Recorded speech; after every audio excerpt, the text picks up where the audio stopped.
엄마, 잠깐만 기다려. 금방 올게.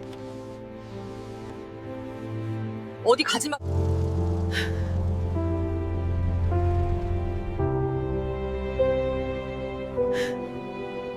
그 말을 끝으로 딸은 차 문을 닫았습니다. 한방눈이 쏟아지고 있었습니다. 온 세상이 하얗게 뒤덮이는 밤, 저는 인적 없는 골목 한가운데 서 있었습니다. 발밑에는 낡은 보따리 하나, 품 안에는 남편이 남긴 곰 인형 하나. 그게 제 전부였습니다. 검은색 외제차의 미등이 점점 작아지고 있었습니다. 저 안에는 제가 30년간 생선 비늘을 긁으며 키운 딸이 타고 있습니다. 새벽 4시에 도매시장으로 달려가고 밤 10시까지 좌판을 지키며 손가락이 휘도록 모은 돈으로 대학 보내고 시집 보낸 딸이요. 그 딸이 지금 저를 버리고 떠나고 있습니다. 웃기지 않습니까? 300억입니다.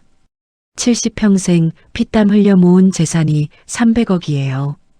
그 돈 앞에서 피부치가 짐승이 되더군요. 효도는커녕 눈밭에 어미를 내다버리는 짓을 하면서도 연애 얼굴에는 미소가 걸려 있었습니다. 차가 모퉁이를 돌아 사라졌습니다. 저는 울지 않았습니다. 분노가 눈물을 얼려버렸거든요. 대신 곰 인형을 꼭 껴안았습니다. 인형 뱃속에는 제가 숨겨둔 작은 수첩이 들어 있습니다. 모든 재산 내역이 적힌 수첩이요. 년들은 이걸 모릅니다. 그리고 한 가지 더. 년들은 제가 치매에 걸리지 않았다는 것도 모릅니다. 네, 다 연기였습니다. 병원 검사에서 일부러 틀린 답을 말했고 집에서도 멍청한 척 굴었지요. 왜냐고요? 년들이 본색을 드러내길 기다렸거든요. 그래야 확실하게 복수할 수 있으니까요. 제 이름은 김영순, 74살. 수산시장에서 30년간 잔뼈가 굵은 여자입니다. 사람들이 저를 뭐라고 불렀는지 아세요? 시장의 여왕이요. 그 여왕이 지금 눈밭에 버려졌습니다. 하지만 이건 끝이 아닙니다. 시작이에요. 자, 이제 오늘 아침으로 돌아가 볼까요? 딸년이 불쑥 제 집에 찾아왔을 때 저는 이미 뭔가 낌새를 챘습니다. 영하 15도의 밤이었습니다. 하늘에서 쏟아지는 눈발은 마치 날카로운 유리 조각처럼 살갗을 파고들었고 요양원 앞 낡은 가로등은 폭설의 무게를 견디지 못하는 듯 힘겹게 떨리고 있었습니다. 인적 하나 없는 적막한 도로 위로 검은색 벤츠 한 대가 천천히 미끄러져 들어와 멈춰 섰습니다. 차 안에서는 히터 바람이 따스하게 순환하며 고급 가죽 시트를 포근하게 데우고 있었지만 뒷좌석 구석에 웅크린 73 노인 김영순의 몸은 이미 오한으로 사시나무처럼 떨리고 있었습니다. 창밖으로 쉴 새 없이 스치는 눈송이들이 유난히 크고 무겁게 느껴졌습니다. 조수석 문이 열리더니 45살의 여자가 내렸습니다. 한지은, 서울의 명문대에서 교수직을 맡고 있는 그녀는 베이지색 캐시미어 코트깃을 세우며 인상을 찌푸렸습니다. 차 밖으로 나서자마자 매서운 칼바람이 볼을 핥히었기 때문입니다. 그녀는 재빨리 뒷문을 벌컥 열었습니다. 그 순간 코끝을 찌르는 역한 냄새에 저도 모르게 고개를 뒤로 젖혔습니다. 퀴퀴한 곰팡이 냄새였습니다. 오래된 지하 창고 구석에 수년간 방치된 물건에서나 날 법한 지독한 악취가 차 안가득 진동하고 있었습니다. 지은의 눈꺼풀이 신경질적으로 파르르 떨렸습니다. 엄마 내려. 지은의 목소리는 겨울 바람보다 더 차가웠습니다. 영수는 품에 무언가를 꼭 껴안은 채 느릿느릿 고개를 저었습니다. 그 무언가는 곰 인형이었습니다. 하지만 세상 어느 아이에게도 절대 선물할 수 없을 만큼 처참한 모습이었습니다. 왼쪽 눈알은 언제 떨어져 나갔는지 텅 빈 검은 구멍만 남아보는 이를 불안하게 했고 배 부분이 터져 누렇게 변색된 솜이 창자처럼 삐져나와 있었습니다. 본래 갈색이었을 털은 온갖 얼룩과 때가 엉겨붙어 시커멓게 변했고 군데군데 서투른 바느질로 꿰맨 자국이 마치 수술 자국처럼 흉측하게 남아 있었습니다. 누가 봐도 쓰레기통에서 건져 올린 물건이 분명했습니다. 아이고, 우리 지순아. 엄마가 여기 있어. 무섭지 않지? 영순이 인형의 더러운 등을 토닥이며 다정하게 중얼거렸습니다. 지은의 관자놀이가 욱신거렸습니다. 그녀의 손에는 어느새 휴대용 손 소독제가 들려 있었고 코트 소매로 코와 입을 단단히 가린 채 한 발짝 뒤로 물러섰습니다. 평소에도 먼지 한 톨, 머리카락 한 올도 용납하지 못하는 성격이었습니다. 외출 후에는 반드시 손을 7번 이상 씻어야 직성이 풀렸고 타인이 만진 물건은 알코올 스프레이로 구석구석 소독한 뒤에야 손끝으로 집었습니다. 그런 그녀에게 저 악취 풍기는 흉물은 그야말로 살아 숨쉬는 악몽 그 자체였습니다. 엄마, 제발 그 쓰레기 좀 치워. 아우 냄새나 진짜. 지은이 히스테리에 가까운 비명을 질렀습니다. 얼굴이 험악하게 일그러졌습니다. 하지만 영수는 마치 딸의 존재를 인식하지 못하는 사람처럼 오로지 품 안의 인형에게만 온 신경을 쏟고 있었습니다. 지순아, 무서워하지 마. 엄마가 꼭 지켜줄게. 우리 지순이는 세상에서 제일 착하지. 영순의 목소리는 갓난아기를 어르는 어머니처럼 한없이 다정했습니다. 지은의 인내심이 마침내 바닥을 드러냈습니다. 그녀는 성큼 다가가 어머니의 팔을 거칠게 움켜잡았습니다. 그리고 있는 힘껏 차 밖으로 잡아 끌었습니다. 영순의 마른 몸이 휘청거리더니 눈 쌓인 바닥에 그대로 나뒹굴었습니다. 엉덩이와 무릎이 차가운 눈 속으로 푹 빠져들었습니다. 뼈를 내는 한기가 순식간에 온몸 구석구석 퍼졌습니다. 그래도 영수는 인형만은 절대 놓지 않았습니다. 오히려 두 팔로 더욱 세게 가슴팍에 끌어안았습니다. 여기가 요양원이야. 엄마 이제부터 여기서 사는 거야. 알았어? 지은이 숨을 몰아쉬며 차갑게 내뱉었습니다. 그때 운전석 창문이 스르륵 내려가며 사위 박성훈의 얼굴이 나타났습니다. 그의 눈빛에는 짙은 초조함이 어려 있었습니다. 여보, 빨리 타. 눈 더 쏟아지기 전에 가야지. 길 막히면 골치 아파. 성훈의 목소리에는 서두르는 기색이 역력했습니다.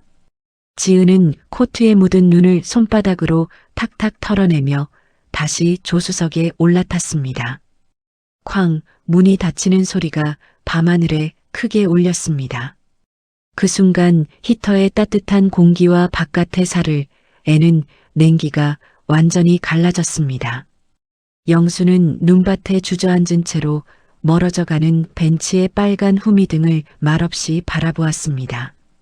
폭설은 점점 더 거세졌고 머리 위 가로등 불빛마저 금방이라도 꺼질 듯 위태롭게 흔들렸습니다. 문득 30에도 더 된 옛날이 눈앞에 아른거렸습니다. 새벽 4시 어둠을 뚫고 시장으로 향하던 발걸음이 떠올랐습니다. 손이 갈라지고 피가 배어나와도 생선 비늘을 긁어냈습니다. 칼바람에 귀가 떨어져 나갈 것 같아도 좌판을 묵묵히 지켰습니다. 오로지 저 아이 하나 배골지 말고 공부 잘해서 훌륭한 사람 되라는 마음 하나뿐이었습니다. 대학 등록금 대고 유학 비용 보태고 교수가 될 때까지 온갖 뒷바라지를 다 했습니다. 그렇게 평생을 바쳤는데 이것이 돌아온 대가였습니다. 영하 15도의 눈밭에 내버려진 늙은 몸뚱이 하나. 영순의 주름진 눈가로 무언가 뜨거운 것이 흘러내렸습니다. 그것이 슬픔의 눈물인지 아니면 끓어오르는 분노의 눈물인지는 아무도 알 수 없었습니다. 펄펄 내리는 눈이 어깨 위에 소복이 쌓여갔습니다. 캄캄한 밤하늘 아래 오직 한쪽 눈이 빠진 흉측한 곰 인형만이 늙은 주인의 품에 안긴 채 함께 눈을 막고 있었습니다. 같은 시각 서울 한복판 고급 아파트 25층에서는 샴페인 병이 열리는 소리가 울려 퍼졌습니다. 펑 하는 경쾌한 소리와 함께 황금빛 거품이 솟아올랐습니다. 거실 통유리 창밖으로 눈보라가 휘몰아치고 있었지만 넓은 실내는 황금빛 조명과 따뜻한 공기로 가득했습니다. 박성훈이 거품 넘치는 잔을 높이 들어 올렸습니다. 그의 상기된 얼굴에는 감추지 못할 흥분이 번져 있었습니다. 자, 건배. 드디어 우리 세상이 온 거야. 한지은이 남편이 건넨 잔을 받아들었습니다. 하지만 입술을 대기 전에 먼저 잔의 가장자리를 물티슈로 꼼꼼히 닦았습니다. 그녀의 손길은 거의 의식처럼 정교했습니다. 남편이 만진 부분, 병에서 와인이 흘러내린 자리, 혹시 먼지가 앉았을지 모르는 모서리까지 하나도 빠뜨리지 않았습니다. 서너 번 반복해서 닦은 뒤에야 잔을 입술에 가볍게 댔습니다. 샴페인의 기포가 혀끝에서 톡톡 터졌지만 그녀의 표정에는 별다른 감흥이 없었습니다. 300억이야, 300억. 어머니 재산이 그 정도라니 나도 오늘에서야 처음 알았어. 성훈이 소파에 털썩 주저앉으며 감탄했습니다. 그의 눈동자에는 탐욕의 불꽃이 활활 일렁거렸습니다. 시장 좌판에서 생선 파는 늙은이인 줄로만 알았던 장모의 정체가 이제야 밝혀진 것입니다. 수십 년간 푼돈을 모으고 또 모아 부동산에 투자했다고 했습니다. 강남 땅값이 치솟기 전에 사들인 상가 건물 2채, 재개발 지역 토지, 은행 예금을 합치면 300억 원이 넘는 거대한 재산이 고스란히 그들을 기다리고 있었습니다. 엄마가 치매 진단받은 게 우리한텐 천운이었어. 법적으로 후견인 신청하면 재산관리권이 나한테 넘어와. 지은이 담담하게 말했습니다. 마치 오래전부터 치밀하게 계획해온 일인 양차분한 목소리였습니다. 그녀는 휴대폰을 꺼내 달력을 확인했습니다. 후견인 심판 청구 일정, 요양원 비용 산정, 재산 이전 절차, 모든 것이 머릿속에서 완벽하게 정리되어 있었습니다. 법학 교수인 그녀에게 이 정도 법률 지식은 기본이었습니다. 성훈이 아내 옆으로 다가와 앉았습니다. 그러자 지은의 미간이 순간 찌푸려졌습니다. 남편의 셔츠에서 땀 냄새가 희미하게 났기 때문입니다. 하지만 곧 표정을 지우고 평온한 얼굴을 유지했습니다. 결혼 후 15년 이 정도 참을성은 길러져 있었습니다. 물론 부부 사이에도 잠자리는 거의 없었습니다. 체액과 땀이 섞이는 것을 도저히 견딜 수 없었기 때문입니다. 여보, 나 사업 구상 있어. 200억만 빌려줘. 강남에 복합상가 짓는 건데 수익률이 엄청나. 성훈이 흥분을 감추지 못하며 말했습니다. 그의 두 눈이 반짝거렸습니다. 지은의 눈썹이 미세하게 움직였습니다. 200억이라는 금액에도 또 사업이라는 단어에도 별다른 반응을 보이지 않았습니다. 그녀에게 중요한 것은 오직 하나, 어머니의 재산이 자신의 손아귀에 완전히 들어오는 것뿐이었습니다. 서두르지 마. 일단 후견인 등록부터 확실히 해야 해. 그 다음에 천천히 생각해보자. 지은이 차갑게 말했습니다. 성우는 아쉬운 표정을 지었지만 더 이상 말하지 않았습니다. 아내의 성격을 잘 알기 때문입니다. 한번 결정하면 절대 흔들리지 않는 여자였습니다. 괜히 건드렸다가는 냉전이 한 달도 넘게 이어질 수 있었습니다.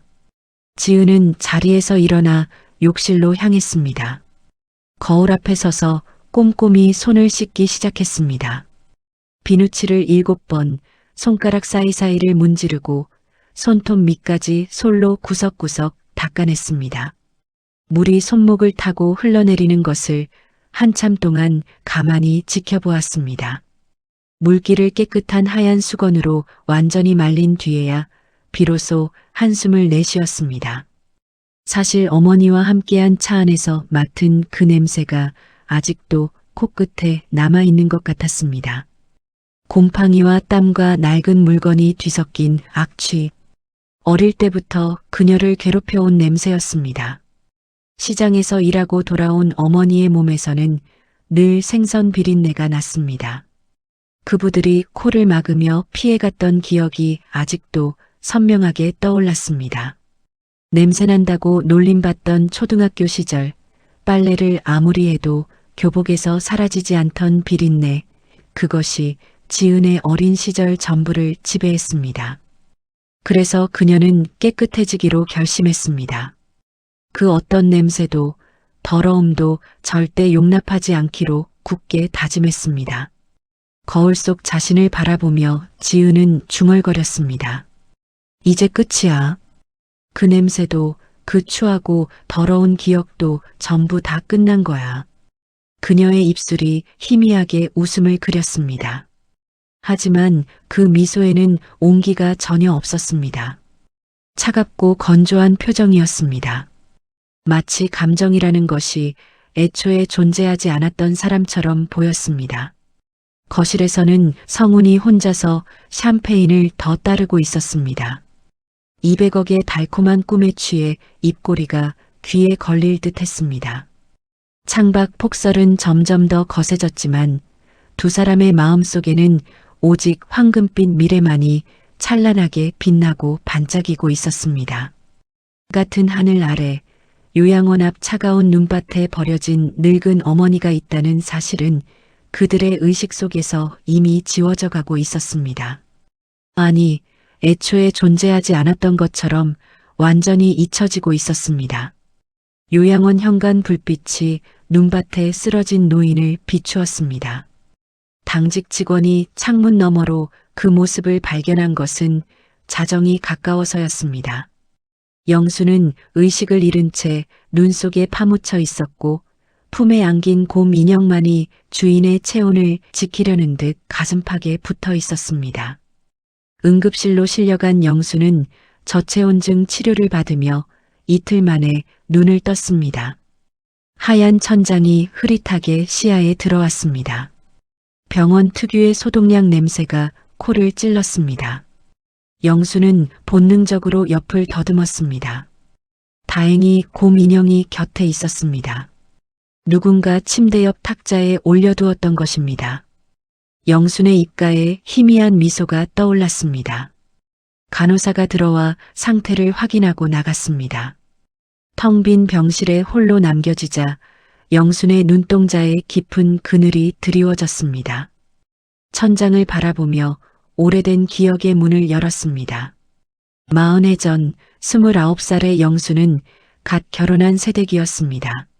남편 한만수는 성실하고 다정한 사람이었습니다. 작은 생선 가게를 운영하며 둘이 함께 새벽 도매시장을 누볐습니다. 새벽 3시면 어김없이 일어나 트럭을 몰고 노량진으로 향했습니다. 손이 꽁꽁 얼어도 비린내가 옷에 배어도 두 사람은 웃음을 잃지 않았습니다. 오로지 더 나은 앞날에 대한 희망 하나로 버텼습니다. 그러다 28살의 딸 지은이가 태어났습니다. 세상에서 가장 예쁜 아기였습니다. 영수는 젖 먹이다 졸면서도 행복했습니다. 딸만큼은 자신처럼 고생시키지 않겠다고 다짐했습니다. 공부 잘해서 훌륭한 사람이 되게 해주겠다고 매일 밤 기도했습니다. 하지만 행복은 오래가지 않았습니다. 지은이가 8살 되던 해 겨울, 남편이 교통사고로 세상을 떠났습니다. 눈 오는 새벽 도매시장으로 가던 길에 빙판에 미끄러진 것입니다. 트럭이 전봇대를 들이받았고 남편은 그 자리에서 숨을 거두었습니다. 경찰에게서 전화를 받던 순간이 아직도 생생합니다. 다리에 힘이 풀려 주저앉았습니다. 영수는 단숨에 호러미가 되었습니다.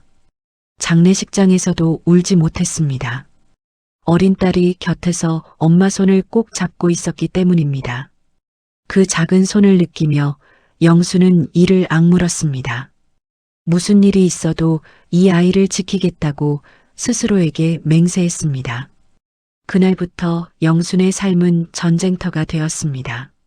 새벽 4시에 일어나 시장으로 향했습니다. 남편이 하던 일을 혼자 감당해야 했습니다. 무거운 생선 상자를 나르다 허리가 끊어질 것 같아도 손이 갈라져 피가 나도 멈출 수 없었습니다. 좌판 앞에서 손님을 부르는 목소리는 갈수록 커졌습니다. 싱싱한 고등어 왔어요. 오늘 새벽에 잡아온 거예요. 그렇게 10년, 20년이 흘렀습니다. 영순의 손은 거칠어졌고 얼굴에는 주름이 깊어졌습니다. 하지만 가게는 점점 번창했습니다. 시장 사람들 사이에서 영순은 악바리로 통했습니다. 비가 오나 눈이 오나 좌판을 비우는 법이 없었기 때문입니다. 손님들은 그런 영순을 믿고 찾아왔습니다. 단골이 늘었고 수입도 조금씩 늘어났습니다. 영순은 번 돈을 한 푼도 허투루 쓰지 않았습니다. 딸 학원비, 참고서, 값을 제외하면 모든 돈을 저축했습니다. 그러다 기회가 왔습니다. 강남 땅이 오르기 시작하던 시절, 아는 부동산 중개인이 좋은 물건이 나왔다고 귀띔해 주었습니다. 영수는 망설이지 않았습니다. 평생 모은 돈의 빚까지 얹어 작은 상가를 샀습니다. 모두가 미쳤다고 했습니다. 시장 아줌마가 무슨 부동산 투자냐고 비웃었습니다. 하지만 영순의 판단은 틀리지 않았습니다. 10년이 지나자 땅값이 10배로 뛰었습니다. 영수는 첫 상가를 담보로 두 번째 건물을 샀습니다. 그것도 값이 올랐습니다. 시장에서 생선을 팔면서 조용히 재산을 불려나갔습니다. 아무도 눈치채지 못했습니다. 여전히 새벽마다 좌판에 나와 손님을 맞았기 때문입니다. 비린내 나는 작업복을 입고 고무장갑을 끼고 칼을 들었습니다. 부자라는 티를 내지 않았습니다. 오직 딸에게만 좋은 것을 해주었습니다. 지은이는 기대대로 공부를 잘했습니다. 명문대에 입학했고 유학을 떠났고 교수가 되어 돌아왔습니다. 영수는 그것만으로도 충분하다고 생각했습니다. 자신의 모든 노력이 드디어 보상받은 것 같았습니다. 하지만 언제부터인가 딸의 눈빛이 달라졌습니다. 어머니를 바라보는 시선에 경멸이 섞여 있다는 것을 영수는 느꼈습니다. 냄새 난다며 피하고 더럽다며 손도 잡지 않으려 했습니다. 명절에 음식을 차려도 젓가락 하나 대지 않았습니다. 엄마가 만든 음식은 비위생적이라며 거부했습니다. 집에 오면 소독제부터 뿌렸습니다. 그래도 영수는 참았습니다. 딸이 힘들어서 그러는 거라고 곧 나아지겠거니 믿었습니다. 병실 천장을 바라보며 영수는 쓴웃음을 지었습니다. 결국 이렇게 되었습니다. 평생을 바쳐 키운 딸에게 눈밭에 버림받았습니다. 40해 동안 허리 펼 날 없이 일했는데 돌아온 것은 이 차가운 병실뿐이었습니다. 하지만 영순의 눈에는 아직 불씨가 남아 있었습니다. 쉽게 꺼지지 않는 불씨였습니다. 옆에 놓인 곰 인형을 바라보며 영수는 속으로 중얼거렸습니다. 지순아, 이제 시작이야. 엄마가 그냥 당하고만 있을 것 같아? 병원에서 퇴원 수속을 밟는 날이었습니다. 지은이 나타났습니다. 3일 만에 처음 보는 얼굴이었습니다. 영순이 쓰러져 응급실에 실려갔을 때도 저체온증으로 위험했을 때도 코빼기도 비치지 않더니 이제야 왔습니다. 그것도 어머니 걱정이 아니라 후견인 서류에 필요한 진단서를 받기 위해서였습니다. 손에는 서류 봉투가 들려 있었고 표정은 마치 귀찮은 업무를 처리하러 온 사람 같았습니다. 어머니, 요양원으로 다시 가시면 돼요. 제가 차 불렀어요. 지은의 목소리는 사무적이었습니다. 마치 택배 물건을 처리하듯 건조했습니다. 영수는 침대에 앉은 채 딸의 얼굴을 올려다보았습니다. 예전에는 세상에서 가장 사랑스러운 얼굴이었습니다. 지금은 낯선 사람 같았습니다. 차갑고 딱딱하고 어떤 온기도 느껴지지 않았습니다. 지순아, 배고파? 밥 줘. 영순이 중얼거렸습니다. 곰 인형을 가슴에 안은 채 허공을 바라보며 말했습니다. 지은의 미간에 주름이 잡혔습니다. 또 시작이구나 하는 표정이었습니다. 그녀는 한숨을 내쉬더니 간호사를 불렀습니다. 환자분 치매 증상이 심해진 것 같은데 진단서 좀 다시 써주실 수 있나요? 후견인 신청에 필요해서요. 간호사가 담당 의사에게 연락하겠다고 했습니다. 지은은 고개를 끄덕이고는 창가로 가서 휴대폰을 꺼냈습니다. 어머니에게는 더 이상 눈길도 주지 않았습니다. 영수는 그 뒷모습을 물끄러미 바라보았습니다. 바로 그 순간이었습니다. 영순의 머릿속에서 무언가가 또렷하게 깨어났습니다. 수십 년간 잠들어 있던 본능이 눈을 떴습니다. 시장에서 살아남기 위해 길러온 날카로운 감각, 위기를 기회로 바꾸는 생존 본능이 되살아났습니다. 새벽 시장에서 경쟁자들을 물리치고 좋은 자리를 차지하던 그 집요함, 폭우가 쏟아져도 좌판을 지키던 그 악바리 근성이 다시 살아났습니다. 딸이 원하는 것은 재산이었습니다. 그리고 그 재산을 손에 넣기 위해 어머니가 치매라는 증거가 필요했습니다. 그렇다면 치매를 믿게 해주면 되었습니다. 완벽하게 믿게 해주면 되었습니다. 그러는 사이에 영수는 조용히 모든 것을 준비할 수 있었습니다. 영순의 눈동자가 순간 날카롭게 빛났습니다. 하지만 그 빛은 눈 깜짝할 사이에 사라졌습니다. 다시 멍한 표정으로 돌아가 곰 인형의 털을 쓰다듬었습니다. 지순아, 우리 언제 집에 가? 엄마 집에 가고 싶어? 영순이 아이처럼 투정을 부렸습니다. 지은은 뒤돌아보지도 않고 대답했습니다. 요양원이 이제 어머니 집이에요. 거기서 편하게 지내시면 돼요. 그 말투에는 짜증이 묻어 있었습니다. 영수는 속으로 쓴웃음을 지었습니다. 편하게 지내라고요. 눈밭에 내버려 두고서 무슨 편안함을 말하는 건지.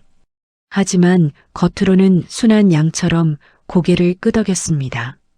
그래, 알았어. 지순아, 말 잘 들을게. 의사가 진료실로 오라고 연락이 왔습니다. 지은은 어머니를 휠체어에 태우고 복도를 걸었습니다. 영수는 휠체어에 앉아 주변을 두리번거렸습니다. 일부러 정신이 없는 사람처럼 행동했습니다. 지나가는 사람마다 손을 흔들고 벽에 붙은 그림을 보며 혼잣말을 중얼거렸습니다. 저 꽃 예쁘다. 지순아, 저 꽃 따다 줄까? 지은의 얼굴이 굳어졌습니다.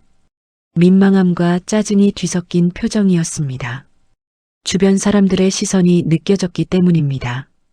영수는 속으로 작은 승리감을 맛보았습니다. 이렇게 하면 되는 것이었습니다. 딸이 원하는 대로 치매 환자가 되어주면 되었습니다.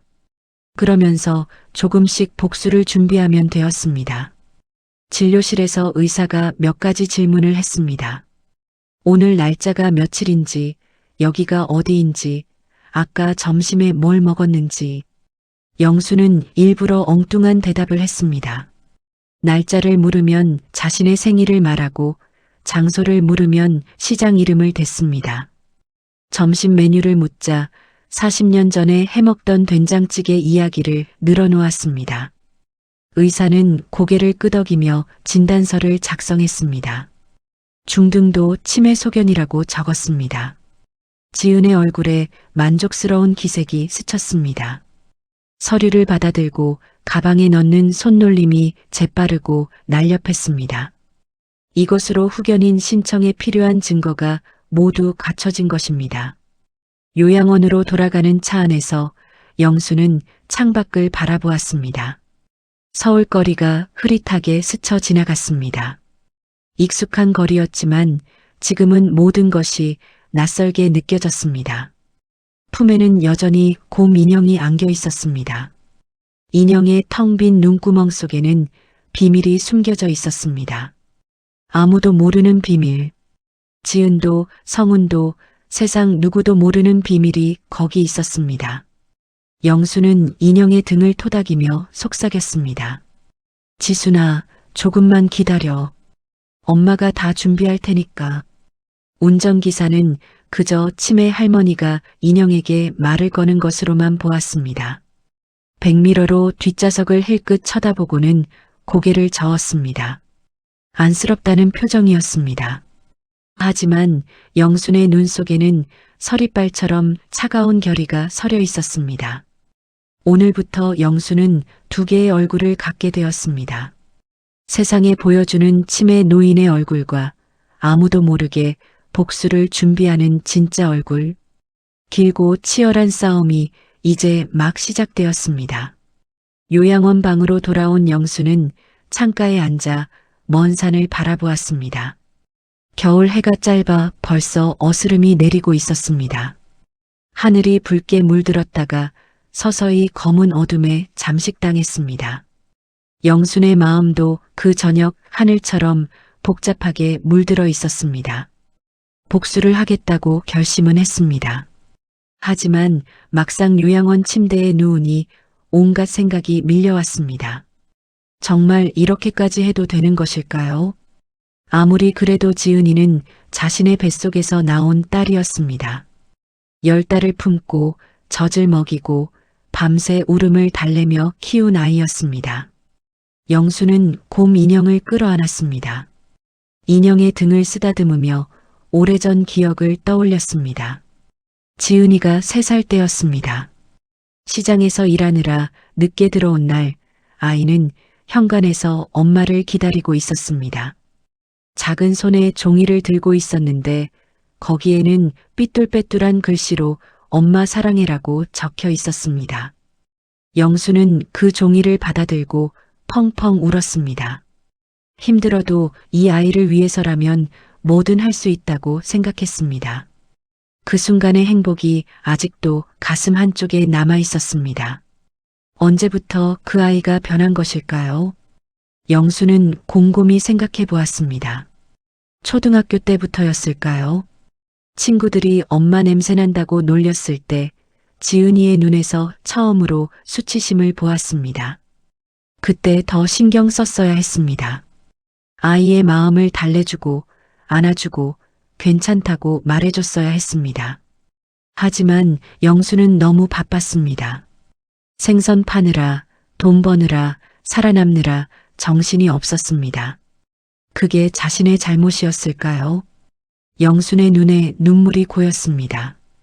어쩌면 딸이 저렇게 된 것은 자신 탓인지도 몰랐습니다. 제대로 돌봐주지 못해서, 충분히 사랑해주지 못해서 그런 것인지도 몰랐습니다. 하지만 다음 순간 영수는 고개를 세차게 저었습니다. 아니었습니다. 분명히 아니었습니다. 자신이 부족한 엄마였을 수는 있어도 딸을 눈밭에 버리고 갈 정도는 아니었습니다. 그건 어떤 이유로도 정당화될 수 없었습니다. 영수는 침대에서 일어나 방 안을 서성였습니다. 요양원 복도에서는 다른 노인들의 기침 소리가 들려왔습니다. 모두들 자식에게 버림받은 사람들이었습니다. 면회 오는 가족도 없이 하루 종일 텔레비전만 바라보는 할머니, 치매가 심해져 자기 이름도 기억 못하는 할아버지. 이곳에 오래 있으면 영순도 저들처럼 될 것이었습니다. 기운 없이 하루하루를 보내다가 아무도 모르게 조용히 눈을 감게 될 것이었습니다. 그건 싫었습니다. 영수는 주먹을 불끈 쥐었습니다. 이대로 쓸쓸히 죽을 수는 없었습니다. 딸에게 뭔가 보여줘야 했습니다. 자신이 그저 버려도 되는 늙은이가 아니라는 것을, 함부로 대하면 대가를 치르게 된다는 것을 알려줘야 했습니다. 문제는 방법이었습니다. 영수는 창틀에 기대어 생각에 잠겼습니다. 지은이가 노리는 것은 재산이었습니다. 300억이 넘는 돈. 그 돈을 어떻게 지킬 것인가, 아니, 어떻게 이용할 것인가가 관건이었습니다. 영수는 곰 인형을 들여다보았습니다. 인형의 등 지퍼 안에는 작은 수첩이 숨겨져 있었습니다. 거기에는 재산 목록과 은행 계좌 정보, 그리고 평생 알고 지낸 사람들의 연락처가 적혀 있었습니다. 딸은 이 수첩의 존재를 모릅니다. 후견인이 되어도 이 정보가 없으면 재산에 쉽게 손댈 수 없을 것이었습니다. 하지만 그것만으로는 부족했습니다. 영순에게는 믿을 만한 사람이 필요했습니다. 자신의 손과 발이 되어줄 누군가가 필요했습니다. 요양원에 갇힌 채로는 할 수 있는 일이 제한되어 있었습니다. 밖으로 나가지 못하니 정보도 얻을 수 없고 누군가를 만나는 것도 쉽지 않았습니다. 영수는 수첩을 펼쳐 이름들을 훑어보았습니다. 시장 시절 친하게 지내던 사람들이었습니다. 하지만 대부분 연락이 끊긴 지 오래되었습니다. 세월이 흐르면서 하나둘 멀어졌고 어떤 이들은 이미 세상을 떠났습니다. 그 중에서 눈이 멈춘 이름이 하나 있었습니다. 박순자. 옆 가게에서 채소를 팔던 사람이었습니다. 영순보다 5살 아래였고 남편이 일찍 죽어 혼자 아들을 키웠습니다. 비슷한 처지라 자주 어울렸었습니다. 새벽에 함께 도매시장에 가기도 했고 힘들 때마다 서로 기대며 울기도 했습니다. 순자가 아직 살아있을까요? 건강하게 지내고 있을까요? 영수는 전화번호를 손가락으로 짚었습니다. 연락해볼 가치가 충분히 있었습니다. 순자라면 분명 도와줄지도 몰랐습니다. 창밖이 완전히 어두워졌습니다. 요양원 직원이 저녁 식사 시간이라고 알렸습니다. 영수는 수첩을 다시 인형 안에 넣고 지퍼를 꼼꼼히 닫았습니다. 이 작은 수첩이 자신의 유일한 무기였습니다. 식당으로 향하면서 다시 멍한 표정을 지었습니다. 치매 환자의 가면을 쓴 것입니다. 발걸음도 일부러 느리게, 시선도 초점 없이 흐릿하게 만들었습니다. 할머니, 밥 드시러 가요. 직원이 팔을 잡아 이끌었습니다. 영수는 순순히 따라가면서 속으로 생각했습니다. 조금만 더 기다리자. 때가 되면 움직이자. 서두르면 안 되었습니다. 완벽하게 준비해야 했습니다. 딸이 방심하도록 만들어야 했습니다. 그래야만 뒤통수를 제대로 칠 수 있었습니다. 일주일이 지났습니다. 영수는 요양원 생활에 적응하는 척하면서 기회를 노렸습니다. 치매 환자답게 행동하는 것은 어렵지 않았습니다. 식사 시간에 밥을 흘리고 같은 말을 반복하고 가끔 엉뚱한 곳을 배회했습니다. 밤에는 복도를 서성이다가 자기 방을 못 찾는 척도 했습니다. 직원들은 곧 영순에게 관심을 끊었습니다. 그저 조용한 치매 할머니일 뿐이었으니까요. 드디어 기회가 왔습니다. 요양원에서 외부 자원봉사자들이 오는 날이었습니다. 어르신들과 함께 노래를 부르고 이야기를 나누는 프로그램이었습니다. 영수는 그 틈을 이용하기로 했습니다. 자원봉사자 중에 젊은 여자가 있었습니다. 26쯤 되어 보였습니다.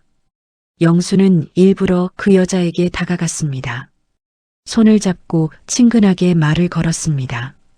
아가씨, 우리 딸 닮았네. 예쁘다. 젊은 여자는 환하게 웃으며 영순의 손을 잡아주었습니다. 영수는 속으로 미안하다고 생각하면서도 계획을 실행했습니다. 아가씨, 부탁 하나만 해도 돼? 내 친구한테 전화 좀 해줘. 내가 번호를 불러줄게. 젊은 여자는 잠시 망설였습니다. 하지만 할머니의 애처로운 눈빛에 마음이 약해졌습니다. 요양원 규정에 어긋나는 일인 것 같았지만 그냥 친구에게 전화하는 것뿐이니 괜찮겠지 싶었습니다. 네, 할머니. 제가 해드릴게요. 영수는 수첩에 적힌 순자의 번호를 외워두었다가 불러주었습니다. 젊은 여자가 전화를 걸었습니다. 신호음이 3번 울린 뒤 누군가 받았습니다. 여보세요? 익숙한 목소리였습니다. 20년 만에 듣는 순자의 목소리였습니다. 영순의 눈에 순간 눈물이 고였습니다. 하지만 곧 마음을 다잡았습니다. 지금은 울 때가 아니었습니다. 젊은 여자가 전화기를 건네주었습니다. 영수는 떨리는 손으로 전화기를 받아들었습니다. 심장이 두근거렸습니다. 20년이라는 세월이 순식간에 사라지는 것 같았습니다. 순자야, 나야. 영순이. 전화기 너머에서 숨소리가 멎는 것이 느껴졌습니다. 잠시 침묵이 흘렀습니다. 그 몇 초가 영순에게는 영원처럼 길게 느껴졌습니다. 그리고 순자의 목소리가 터져 나왔습니다. 언니, 영순 언니 맞아? 세상에, 언니 어디 있어? 연락이 끊겨서 얼마나 걱정했는데. 순자의 목소리에는 반가움과 걱정이 뒤섞여 있었습니다. 영수는 짧게 상황을 설명했습니다. 딸에게 요양원에 맡겨졌다는 것, 눈밭에 버려졌다가 겨우 살아났다는 것, 지금 도움이 필요하다는 것. 순자는 듣다가 욕을 퍼부었습니다. 그 나쁜 것, 어떻게 자식이 그럴 수가 있어. 언니 걱정 마. 내가 갈게. 어디야?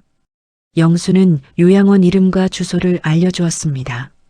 순자는 당장 내일이라도 오겠다고 했습니다. 영수는 조심하라고 당부했습니다. 순자야, 너 혼자 와.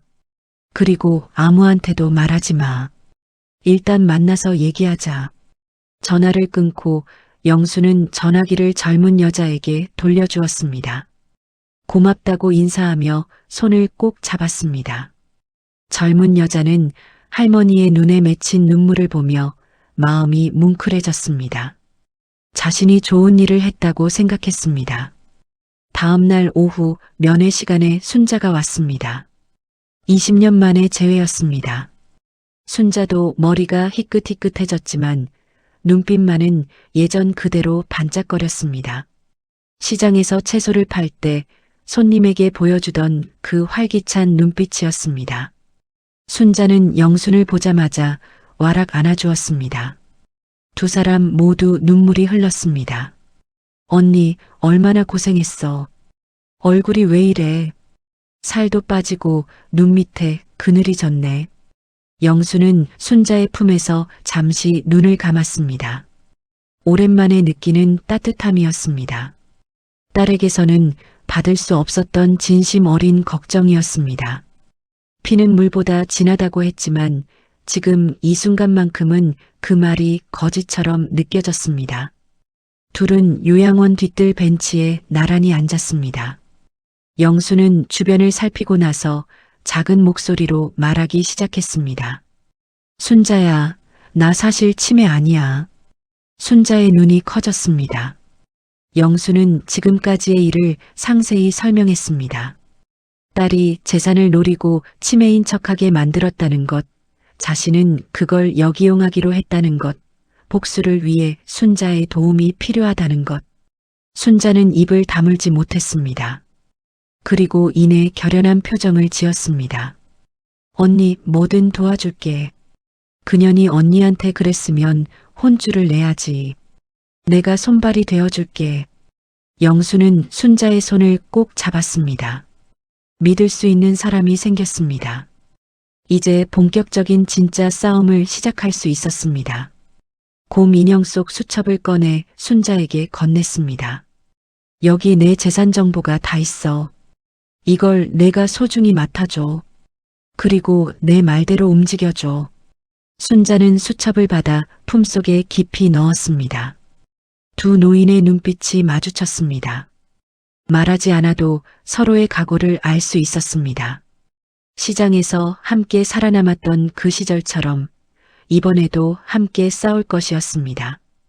폭우가 쏟아져도 좌판을 지키던 그 끈기로 새벽 도매시장에서 좋은 물건을 차지하려고 경쟁하던 그 집요함으로 맞설 것이었습니다. 영순의 입가에 희미한 미소가 떠올랐습니다. 오랜만에 짓는 진짜 미소였습니다. 복수의 서막이 올랐습니다. 그 무렵 지은은 법원에서 후견인 심판 결과를 기다리고 있었습니다. 서류는 완벽했습니다. 의사 진단서, 요양원 입소 확인서, 재산 목록까지 모두 갖추어져 있었습니다. 변호사는 문제없이 승인될 것이라고 했습니다. 지은은 안도의 한숨을 내쉬었습니다. 대학 연구실로 돌아온 지은은 책상 앞에 앉았습니다. 법학 논문 자료가 쌓여 있었지만 집중이 되지 않았습니다. 손을 씻으러 화장실로 갔습니다. 비누칠을 5번, 아니 7번 반복했습니다. 그래도 마음이 개운하지 않았습니다. 10번을 채우고 나서야 겨우 숨을 내쉴 수 있었습니다. 거울 속 자신의 얼굴을 들여다보았습니다. 45살, 이제 쉰이 머지 않았습니다. 주름이 눈가에 자리 잡기 시작했습니다. 지은은 문득 어머니의 얼굴이 떠올랐습니다. 주름투성이에 햇볕에 그을린 거친 피부, 그 얼굴이 자신에게서도 보이는 것 같아 소름이 돋았습니다. 어린 시절 기억이 밀려왔습니다. 초등학교 3학년 때였습니다. 학교에서 참관 수업이 있었습니다. 다른 엄마들은 깔끔한 옷을 입고 화장을 하고 왔습니다. 지은의 엄마는 시장 일을 마치고 달려왔습니다. 앞치마도 제대로 벗지 못한 채 고무장갑 자국이 손에 남아 있었습니다. 무엇보다 비린내가 났습니다. 옆자리 친구가 코를 막으며 속삭였습니다. 야, 너네 엄마 냄새 이상해. 생선 가게야? 교실 안에서 킥킥거리는 웃음소리가 퍼졌습니다. 지은은 얼굴이 화끈거렸습니다. 고개를 들 수가 없었습니다. 어머니는 아무것도 모른 채 환하게 웃으며 손을 흔들었습니다. 그 모습이 지은에게는 창피함 그 자체였습니다. 그날 이후로 친구들은 지은을 비린내 난다며 피했습니다. 급식 시간에 혼자 밥을 먹었습니다. 체육 시간에 짝이 없어 선생님과 짝을 지었습니다. 쉬는 시간에는 화장실에 숨어서 울었습니다. 그 수치심은 뼛속까지 파고들었습니다. 중학교에 올라가서는 스스로를 철저히 바꾸었습니다. 매일 2번씩 샤워를 했습니다.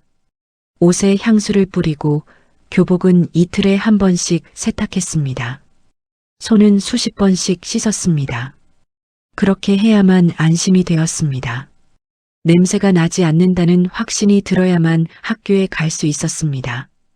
대학에 가서도 유학을 가서도 교수가 된 지금도 그 습관은 변하지 않았습니다. 오히려 더 심해졌습니다. 결벽증이라는 진단을 받았지만 치료를 거부했습니다. 이건 병이 아니라 자기 관리라고 믿었습니다. 남편 성훈조차 지은의 이런 면을 이해하지 못했습니다. 하지만 돈이 있으니 참을 수 있었습니다. 지은은 거울에서 눈을 돌렸습니다. 어머니 생각을 떨쳐내려 애썼습니다. 저 사람은 내 인생을 완전히 망친 원흉이야. 저 사람 때문에 내가 이렇게 비정상적으로 됐어. 그런 생각이 어지럽게 머릿속을 채웠습니다. 한편 순자는 바쁘게 움직이고 있었습니다. 영순에게 받은 수첩을 펼쳐 재산 목록을 확인했습니다. 상가 건물 2채의 주소, 은행 계좌번호, 예금 잔액. 놀라운 금액이었습니다. 300억이 넘었습니다. 시장에서 생선 팔던 영순이 이렇게 큰 부자가 될 줄은 몰랐습니다. 순자는 먼저 은행으로 갔습니다. 영순의 계좌 거래 내역을 확인하려 했지만 본인이 아니면 안 된다고 했습니다. 신분증을 보여달라는 직원의 요청에 순자는 아쉬움을 삼키며 돌아섰습니다. 예상한 대로였습니다. 하지만 순자에게는 다른 방법이 있었습니다. 시장에서 수십 년간 살아남은 그녀에게는 언제나 대안이 있었습니다. 순자의 아들 민호는 변호사였습니다. 어려운 환경에서 어머니가 홀로 키워낸 아들이었습니다. 새벽마다 채소를 다듬던 어머니의 거친 손을 기억하며 민호는 열심히 공부했습니다. 사법시험에 합격했을 때 어머니가 기뻐서 울던 모습을 아직도 잊지 못했습니다. 순자는 민호에게 전화를 걸었습니다. 민호야, 엄마 급한 일 있어. 너 도움이 필요해. 민호는 어머니의 목소리에서 심상치 않음을 느꼈습니다. 평소에 무슨 일이든 혼자 해결하려 하던 어머니가 도움을 요청하다니. 바로 다음 날 어머니를 만나러 왔습니다. 순자는 영순의 상황을 설명했습니다.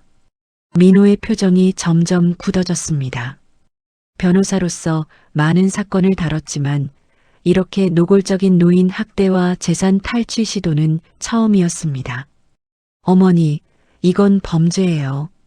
유기죄, 사기죄, 횡령죄가 성립할 수 있어요. 민호는 단호하게 말했습니다. 순자의 눈이 반짝거렸습니다. 그러면 도와줄 수 있는 거지? 민호는 고개를 끄덕였습니다. 정의감이 불타올랐습니다. 어머니의 오랜 친구를 돕는 것은 당연한 일이었습니다. 게다가 이런 나쁜 짓을 저지른 자들을 법으로 심판할 수 있다면 변호사로서 보람 있는 일이었습니다. 민호는 수첩을 복사하고 관련 법률을 검토하기 시작했습니다. 제가 맡을게요, 어머니. 영순 할머니를 꼭 도와드릴게요. 증거만 확보되면 저쪽은 꼼짝 못해요. 순자는 아들의 손을 꼭 잡았습니다. 눈시울이 붉어졌습니다. 아들을 잘 키웠다는 생각이 들었습니다. 영순에게 좋은 소식을 전할 수 있게 되었습니다. 복수의 칼날이 서서히 갈리고 있었습니다.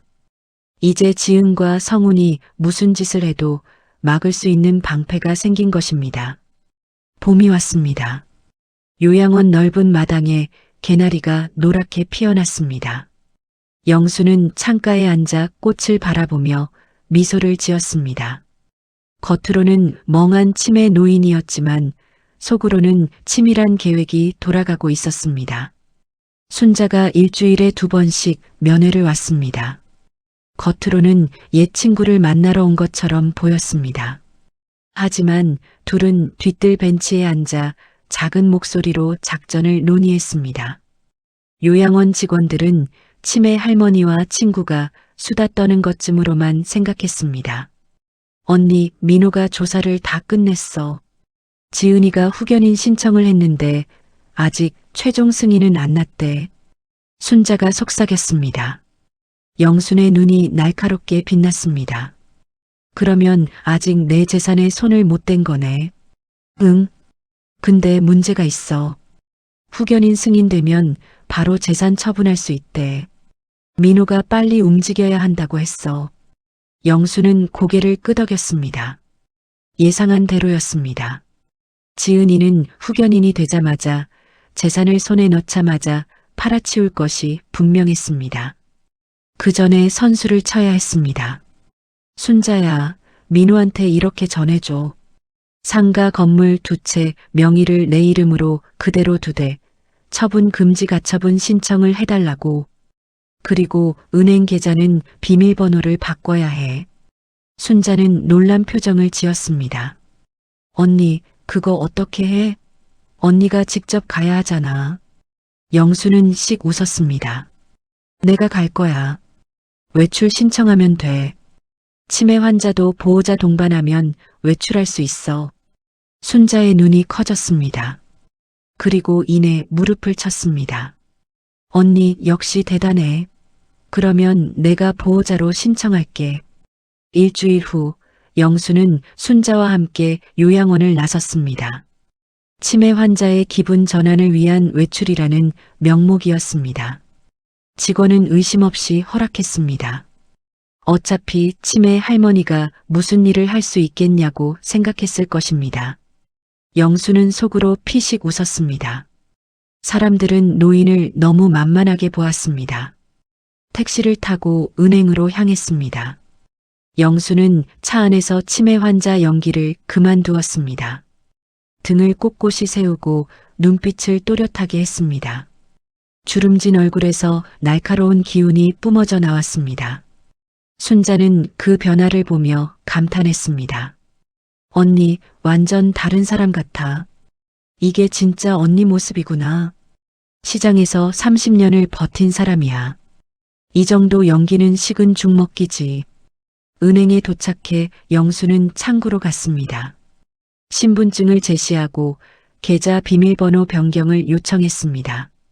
직원이 본인 확인 질문을 몇 가지 했습니다.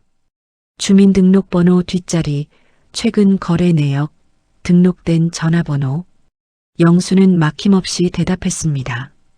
직원은 살짝 놀란 표정을 지었습니다. 보호자와 함께 온 노인이라 치매 환자인 줄 알았는데 대답이 너무 또렷했기 때문입니다. 하지만 곧 고개를 끄덕이며 비밀번호 변경 절차를 진행했습니다. 새 비밀번호는 영순만 아는 숫자였습니다. 죽은 남편의 기일과 딸이 태어난 날을 조합한 것이었습니다. 아이러니하게도 딸은 그 숫자를 절대 맞히지 못할 것입니다. 어머니의 생일도 아버지의 기일도 관심 없었으니까요. 은행을 나와 법무사 사무실로 향했습니다. 민호가 미리 연락해둔 곳이었습니다. 거기서 재산처분 금지 가처분 신청 서류를 작성했습니다. 영수는 꼼꼼히 서류를 읽고 서명했습니다. 법무사는 이렇게 정신이 또렷한 노인은 처음 본다며 감탄했습니다. 모든 일을 마치고 요양원으로 돌아왔습니다. 택시에서 내리기 전 영수는 심호흡을 했습니다. 이제부터 다시 연기를 해야 했습니다. 문을 들어서는 순간부터 영수는 다시 치매 환자가 되었습니다. 발걸음을 느리게 하고 눈빛을 흐리게 했습니다. 어깨를 축 늘어뜨리고 입을 살짝 벌렸습니다. 직원에게 오늘 즐거웠냐고 물으니 멍하게 웃기만 했습니다. 순자도 옆에서 맞장구를 쳤습니다. 우리 언니가 꽃 보면서 좋아했어요. 바람도 쐬고 기분이 좋아진 것 같아요. 직원은 고개를 끄덕이며 기록부에 외출 복귀를 적었습니다. 방에 들어와 침대에 앉자 영수는 깊은 한숨을 내쉬었습니다. 온몸이 피곤했습니다. 하루 종일 두 얼굴을 오가느라 정신적으로 지쳤습니다. 하지만 마음은 후련했습니다. 첫 번째 그물을 단단히 쳤습니다. 이제 지은이가 재산에 손을 대려 해도 쉽지 않을 것입니다. 법적으로 막아놓았으니까요. 며칠 후 지은에게서 요양원으로 전화가 왔습니다. 후견인 승인이 났다는 연락이었습니다. 지은은 의기양양한 목소리로 말했습니다. 마치 큰 전쟁에서 승리한 장군처럼 들떠 있었습니다. 어머니 재산 관리는 제가 맡게 됐어요. 걱정 마세요. 제가 알아서 잘 처리할게요. 영수는 전화기를 들고 멍하게 대답했습니다. 지순아, 밥 먹었어? 엄마가 밥 해줄까? 전화기 너머로 지은의 한숨소리가 들렸습니다. 짜증 섞인 목소리로 알았다고 하더니 뚝 끊어버렸습니다. 영수는 속으로 웃었습니다. 어디 한번 해보자. 내가 재산에 손을 대려 할 때 어떤 일이 벌어지는지 두고 보자. 거미줄은 이미 촘촘히 쳐졌고 먹잇감이 걸려들기만을 기다리고 있었습니다. 창밖에서 개나리가 바람에 흔들렸습니다. 봄바람처럼 영순의 복수도 조용히 하지만 확실하게 움직이고 있었습니다. 지은은 은행 창구 앞에서 굳은 표정으로 서 있었습니다. 손에는 후견인 증명서와 신분증이 들려 있었습니다. 드디어 어머니 재산에 손을 댈 수 있게 되었다고 생각했습니다. 입가에는 승리의 미소가 떠올라 있었습니다. 하지만 직원의 대답은 예상 밖이었습니다. 죄송합니다, 고객님. 이 계좌는 비밀번호가 최근에 변경되었습니다. 본인 확인 없이는 출금이 불가능합니다. 지은의 미소가 순식간에 사라졌습니다. 눈이 커졌습니다. 비밀번호가 변경됐다고요? 언제요? 누가요? 약 2주 전입니다. 본인이 직접 방문해서 변경하셨습니다. 머릿속이 하얘졌습니다. 치매인 어머니가 은행에 와서 비밀번호를 바꿨다고요. 말이 안 되었습니다. 분명히 요양원에 갇혀 있어야 하는데 지은은 떨리는 목소리로 물었습니다. 그게 무슨 말이에요? 어머니는 치매 환자예요. 혼자 은행에 올 수 없어요. 직원은 컴퓨터 화면을 확인하더니 대답했습니다. 기록에 따르면 보호자 동반으로 방문하셨고 본인 확인 절차를 모두 통과하셨습니다. 문제가 있으시면 법적 절차를 밟으셔야 합니다. 지은은 은행을 나와 차에 올랐습니다. 핸들을 잡은 손이 부들부들 떨렸습니다. 어머니가 치매가 아니라는 말인가요? 아니면 누군가 도와준 것인가요? 머리가 복잡해졌습니다. 집에 돌아와 남편에게 상황을 설명했습니다. 성훈의 얼굴도 굳어졌습니다. 그는 소파에서 벌떡 일어났습니다. 뭐, 장모님이 비밀번호를 바꿨다고? 치매 환자가? 응, 그것뿐만이 아니야. 더 큰 문제가 있어. 지은은 오후에 받은 법원 서류를 꺼냈습니다. 부동산 처분 금지 가처분 결정문이었습니다. 상가 건물 2채 모두 매매가 금지되어 있었습니다. 누군가 법원에 가처분 신청을 한 것이었습니다. 성훈이 서류를 낚아채듯 빼앗아 읽었습니다. 글자 하나하나를 확인하는 눈빛이 점점 사나워졌습니다. 얼굴이 시뻘겋게 달아올랐습니다. 이게 뭐야? 어떻게 된 거야? 모르겠어. 누가 뒤에서 조종하고 있는 것 같아. 지은은 소파에 털썩 주저앉았습니다. 머리를 감싸쥐었습니다. 완벽하다고 생각했던 계획이 송두리째 무너지고 있었습니다. 후견인이 되면 모든 것이 해결될 줄 알았습니다. 재산을 팔아 현금화하고 남편 사업에 투자하고 어머니는 요양원에서 조용히 생을 마감하게 하면 끝이라고 생각했습니다. 그런데 전혀 예상치 못한 곳에서 발목을 잡혔습니다. 그런데 어머니가 반격을 하고 있었습니다. 치매라고 굳게 믿었던 어머니가 도대체 누가 뒤에서 돕고 있는 것일까요? 혹시 장모님이 치매 연기를 한 거 아니야? 성훈이 조심스럽게 물었습니다. 지은은 고개를 저었습니다. 말도 안 돼. 병원에서 진단서까지 받았어. 의사 앞에서 엉뚱한 대답을 했다고. 내가 직접 봤는데. 하지만 마음 한구석에서 의심이 싹 텄습니다. 조금씩 자라나기 시작했습니다. 정말 어머니가 치매가 맞을까요? 혹시 처음부터 모든 것이 연기였고 속은 것은 아닐까요? 한편 요양원에서 영수는 순자에게서 소식을 전해 들었습니다. 순자는 흥분을 감추지 못하며 속삭였습니다. 언니 다 막혔대. 지은이가 은행에서 문전박대 당하고 건물도 못 판대. 민호가 직접 확인했어. 지은이 얼굴이 하얗게 질렸대. 영순의 입가에 미소가 번졌습니다. 첫 번째 승리였습니다. 30년 시장 인생에서 배운 것이 있다면 선수를 치는 사람이 이긴다는 것이었습니다. 하지만 기뻐할 때가 아니었습니다. 지은이가 가만히 있지 않을 것이 분명했습니다. 궁지에 몰린 쥐가 고양이를 문다고 했습니다. 순자야, 이제부터가 중요해. 지은이가 뭔가 눈치챘을 거야.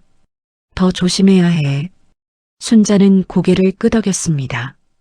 걱정 마, 언니. 민호가 다 준비해놨어.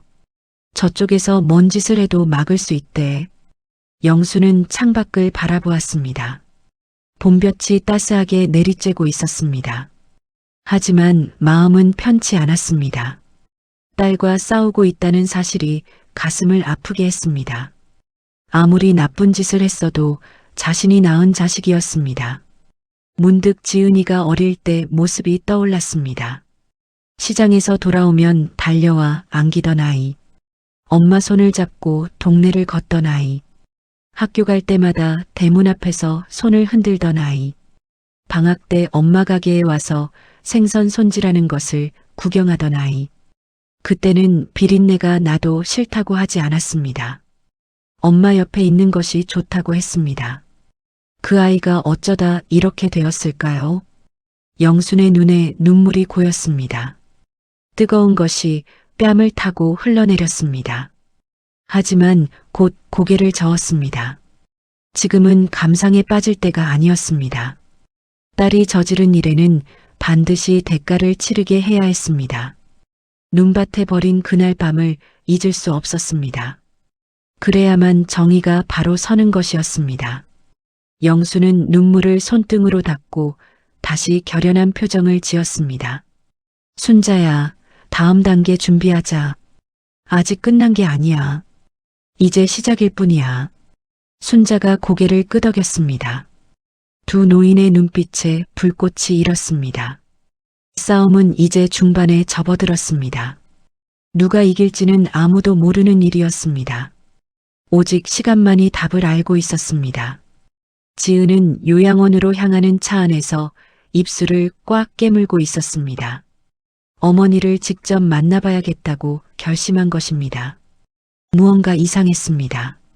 치매 환자가 혼자서 은행에 가고 법적 서류를 준비할 수는 없었습니다.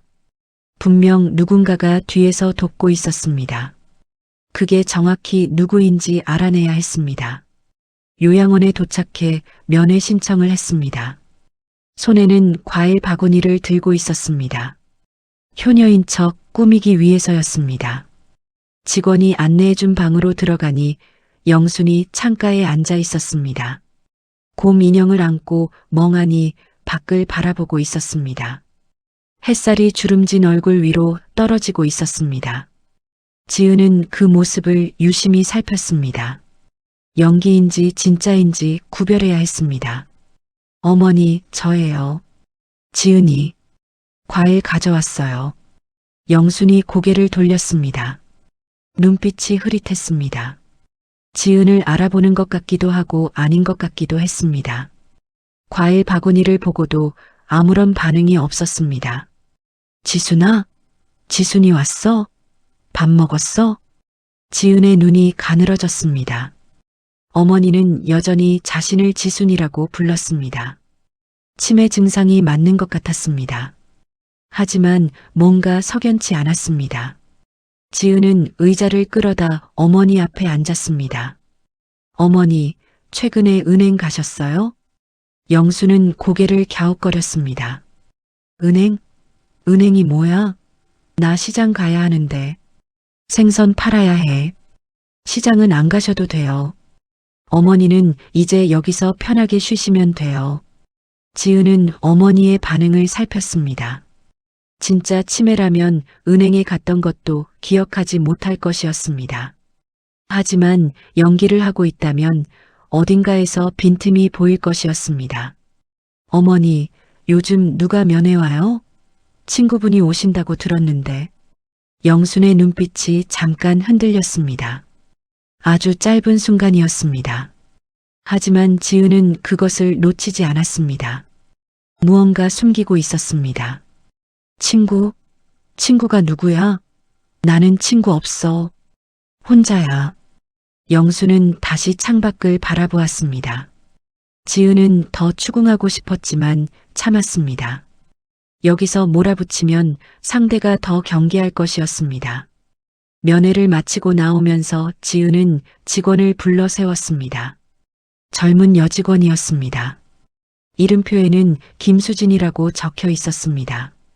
지은은 주변에 사람이 없는지 확인하고 지갑에서 5만 원짜리 2장을 꺼내 슬쩍 건넸습니다.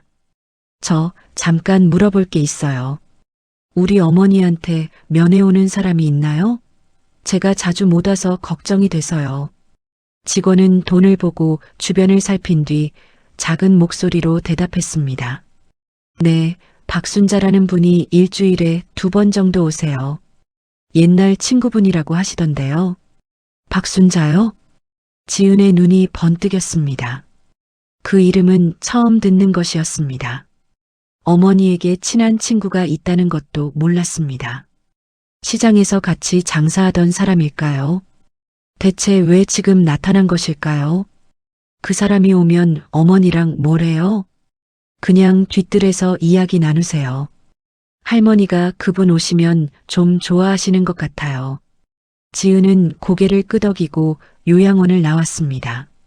차에 올라 핸들을 잡으며 생각에 잠겼습니다. 박순자. 그 여자가 바로 어머니를 돕고 있는 것이 분명했습니다. 아마 은행에 함께 갔을 것이고 법적 절차도 도왔을 것입니다. 집에 돌아와 성훈에게 상황을 설명했습니다. 성훈은 턱을 괴고 생각에 잠겼습니다. 그 박순자라는 여자를 조사해야겠어. 뒤에 누가 있는지 알아내야 해. 어떻게? 내 사업 파트너 중에 흥신소 운영하는 사람이 있어.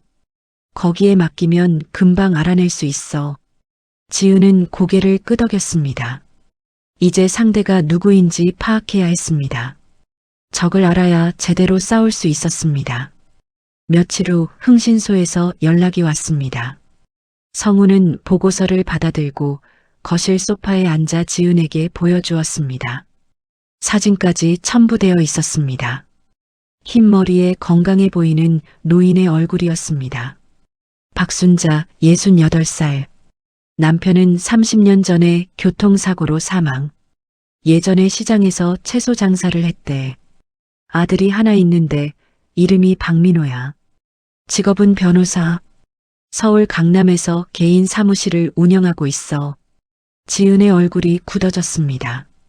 손에 들고 있던 커피잔이 덜컹거렸습니다. 변호사? 그래. 제법 유능하다고 소문난 사람이야. 아마 그 변호사가 법적인 일을 처리해 준 것 같아. 가처분 신청도 그 사람이 했을 거야. 서류에 대리인 이름이 박민호로 되어 있더라고. 지은은 이를 악물었습니다. 상대가 만만치 않았습니다. 변호사가 뒤에 있다면 법적으로 맞서기가 쉽지 않았습니다. 하지만 물러설 수 없었습니다. 300억이 넘는 재산이 걸려 있었습니다. 그 돈이 있으면 남편 사업도 살리고 평생 풍족하게 살 수 있었습니다. 어떤 수를 써서라도 빼앗아야 했습니다. 지은의 눈에서 인간적인 온기가 사라졌습니다. 그 변호사를 무력화시킬 방법을 찾아야 해. 약점이 있을 거야. 성훈이 말했습니다. 지은의 눈에 차가운 빛이 떠올랐습니다. 모녀 사이의 전쟁은 이제 본격적으로 시작되었습니다. 그리고 그 전쟁에서 지은은 수단과 방법을 가리지 않을 작정이었습니다. 어느 날 밤 순자의 집에 불청객이 찾아왔습니다. 초인종 소리에 문을 열자 낯선 남자 2명이 서 있었습니다. 양복을 입고 있었지만 눈빛이 험악했습니다. 순자는 본능적으로 위험을 감지했습니다. 박순자 씨 맞으시죠? 누구세요? 저희는 한지은 씨 남편 되시는 분이 보낸 사람들입니다. 잠깐 얘기 좀 하시죠. 순자는 문을 닫으려 했지만 남자들이 발을 끼워 넣었습니다. 순자의 심장이 두근거렸습니다. 하지만 시장에서 30년을 버틴 사람이었습니다. 쉽게 기죽지 않았습니다. 할 말 있으면 여기서 해요. 들어오지 마세요. 남자 중 하나가 씩 웃었습니다. 금리가 번쩍거렸습니다. 그 웃음이 섬뜩했습니다. 김영순 씨 일에서 손 떼세요. 계속 관여하시면 좋지 않은 일이 생길 수 있습니다. 노인네가 쓸데없이 나서면 다쳐요. 협박이에요? 협박이 아니라 충고입니다. 아드님이 변호사시라면서요? 박민호 씨, 강남에서 사무실 하신다고 들었는데 변호사 면허 유지하려면 조심하셔야 할 텐데 세상에 무서운 일이 얼마나 많은데요. 순자의 얼굴이 창백해졌습니다. 아들을 건드리겠다는 말이었습니다. 순자는 이를 악물었습니다. 나가요. 당장 나가지 않으면 경찰 부를 거예요. 남자들은 비웃듯이 웃더니 명함 한 장을 문틈에 꽂고 돌아갔습니다. 순자는 문을 닫고 그 자리에 주저앉았습니다. 다리에 힘이 풀렸습니다. 손이 부들부들 떨렸습니다. 다음 날 아침 순자는 민호에게 전화를 걸었습니다. 어젯밤 일을 설명했습니다. 민호의 목소리가 단단하게 굳어졌습니다. 어머니, 저 걱정하지 마세요. 저는 괜찮아요. 하지만 상대가 이렇게 나온다면 우리도 대응해야 해요. 그런데 일주일 후 예상치 못한 일이 벌어졌습니다. 민호의 법률사무소에 대한변호사협회의 조사가 시작된 것이었습니다. 의뢰인 자금 횡령 혐의로 익명의 제보가 들어왔다고 했습니다. 물론 사실무근이었습니다. 민호는 단 한 번도 부정한 일을 한 적이 없었습니다. 하지만 조사가 진행되는 동안 민호는 신규 사건을 맡을 수 없었습니다. 법률사무소 운영에도 차질이 생겼습니다. 단골 의뢰인들도 눈치를 보기 시작했습니다. 이건 분명히 저쪽에서 꾸민 거예요. 타이밍이 너무 딱 맞아요. 민호가 분통을 터뜨렸습니다. 주먹으로 책상을 내리쳤습니다. 순자는 아들의 손을 잡았습니다. 거칠어진 손등이 만져졌습니다. 미안해, 민호야. 엄마 때문에 내가 피해를 보는구나. 무슨 말씀이세요? 이건 정의를 위한 싸움이에요. 물러설 수 없어요. 하지만 상황은 더 나빠졌습니다. 요양원에서도 문제가 생겼습니다. 지은이 요양원 원장에게 상당한 금액을 기부하며 면회 제안을 요청한 것이었습니다. 이제 순자는 영순을 만나기 어려워졌습니다. 순자가 면회를 신청하자 직원이 난처한 표정을 지었습니다. 고개를 숙이며 말했습니다. 죄송합니다. 보호자분이 당분간 외부 면회를 제안해 달라고 하셨어요. 저희도 어쩔 수가 없어요. 보호자가 누군데요? 내가 영순이 언니 오랜 친구야. 한지은 씨요. 후견인이시잖아요. 법적 후견인 지시를 따라야 해요. 순자는 할 말을 잃었습니다. 눈앞이 캄캄해졌습니다. 법적으로 지은이 후견인이니 요양원 측도 그 지시를 따를 수밖에 없었습니다. 순자는 요양원 정문 밖에서 발을 동동 굴렀습니다. 울분이 치밀었습니다. 영수는 갑자기 순자가 오지 않자 불안해졌습니다. 무슨 일이 생긴 것일까요? 직원에게 물어봐도 모른다고만 했습니다. 전화를 걸고 싶어도 개인 휴대전화가 없었습니다. 요양원에 갇힌 채 바깥 소식을 알 수 없었습니다. 며칠이 지나도 순자는 오지 않았습니다. 영순의 마음에 절망이 파도처럼 밀려왔습니다. 혹시 순자에게 무슨 일이 생긴 것은 아닐까요? 지은이가 뭔가를 한 것은 아닐까요? 협박을 받았을까요? 다쳤을까요? 최악의 상상이 머릿속을 끊임없이 맴돌았습니다. 밤마다 잠을 이룰 수가 없었습니다. 영수는 창가에 앉아 곰 인형을 꼭 껴안았습니다. 인형의 단추 눈이 자신을 올려다보고 있었습니다. 이제 어떻게 해야 할까요? 유일한 연결고리가 끊어졌습니다. 밖에서 무슨 일이 벌어지는지 알 수도 없고 도움을 요청할 수도 없었습니다. 전화 한 통 마음대로 할 수 없는 처지였습니다. 완전히 고립되었습니다. 감옥이나 다름없었습니다. 눈물이 주르륵 흘러내렸습니다. 복수고 뭐고 다 소용없는 것 같았습니다. 결국 딸한테 진 것일까요? 평생 힘들게 모은 재산도 남은 인생도 모두 빼앗기는 것일까요? 이렇게 허무하게 끝나는 것일까요? 남편이 하늘에서 지켜보고 있다면 얼마나 한심하게 생각할까요? 영수는 고개를 떨구었습니다. 70평생 이렇게 무력감을 느낀 적은 처음이었습니다. 시장에서 아무리 힘들어도 포기하지 않았는데 지금은 모든 것이 끝난 것 같았습니다. 싸울 힘도 의지도 사라져버린 것 같았습니다. 곰 인형의 얼굴이 흐릿하게 보였습니다. 눈물 때문이었습니다. 인형에게 속삭였습니다. 미안해, 여보. 나 이제 어떻게 해야 해? 대답은 돌아오지 않았습니다. 고요한 방 안에 영순의 흐느낌만 가득했습니다. 사흘째 밥을 제대로 먹지 못했습니다. 영수는 침대에 누워 천장만 바라보았습니다. 살아야 할 이유가 무엇인지 모르겠었습니다. 복수하겠다던 의지도 재산을 지키겠다던 결심도 모두 물거품처럼 사라진 것 같았습니다. 요양원 직원이 밥을 가져다 주었지만 손도 대지 않았습니다. 직원이 걱정스러운 눈으로 물었습니다. 할머니, 어디 편찮으세요? 의사 선생님 부를까요? 영수는 고개만 저었습니다. 몸이 아픈 게 아니었습니다. 마음이 아팠습니다. 가슴에 구멍이 뚫린 것 같았습니다. 숨을 쉬어도 공기가 들어오는 것 같지 않았습니다. 그날 밤 영수는 꿈을 꾸었습니다. 오래전에 죽은 남편이 나타났습니다. 만수는 젊은 시절 모습 그대로였습니다. 시장에서 처음 만났을 때처럼 환하게 웃고 있었습니다. 하얀 셔츠에 검은 바지를 입고 있었습니다. 결혼식 날 입었던 그 옷이었습니다. 여보, 왜 그렇게 풀이 죽어 있어? 당신답지 않게.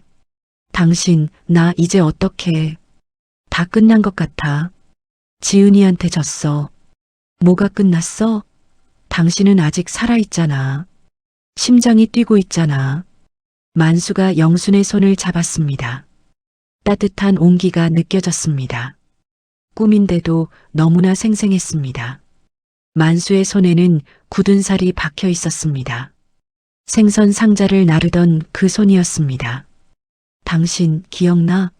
내가 죽고 나서 당신 혼자 얼마나 힘들었는지. 그때도 포기 안 했잖아.